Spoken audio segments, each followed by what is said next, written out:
K-Pop Demon Hunter est, malgré les limitations du projet initial, un excellent film avec une ambition, volonté créative et artistique. Faire des bonnes musiques, c'est pas facile, et on apprécie qu'il se soit donné les moyens de proposer ce niveau d'OST.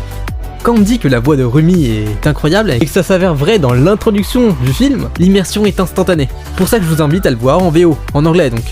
Les inspirations sont nombreuses. Pour Huntrix, on va avoir Blackpink, ITZY, Twice et IVE comme référence, même musicalement. BTS, Stray Kids, 80s, Big Bang, Monsta X et évidemment TXT pour les Saja Boys.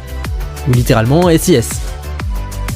Ce n'est pas qu'un travail d'inspiration, puisque les musiques sont composées par des grands noms de l'industrie K-pop, qui ont tout fait pour que vous puissiez reconnaître un groupe sur chacune des musiques et concepts proposés.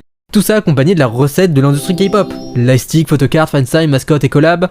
Début des groupes dans les rues de Séoul, avec une performance locale ou les passages dans les émissions télé. Les gens derrière ce projet savent de quoi ils parlent, et l'émotion que ressent un fan dans son parcours de K-pop stan est très bien retranscrite ici. Avec ces moments qu'on connaît tous quand le public commence à crier dès que le volume de la salle augmente avant le début d'un concert, la hype qui monte avant la sortie d'un MV ou l'illustration des différents types de fans. Tout ça c'est déjà très bien, mais le film a encore plein de qualités dont personne ne parle. 1. La culture coréenne est bien représentée, pas seulement dans la culture moderne. Il y a une vraie recherche de représentation de la culture traditionnelle également.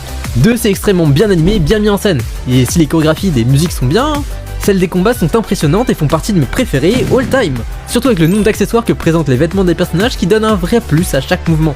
Et 3, c'est malheureusement très rare, mais ici les héroïnes sont représentées d'une part avec des expressions exagérées et surtout non attirantes, qui accentuent l'humour maîtrisé du film.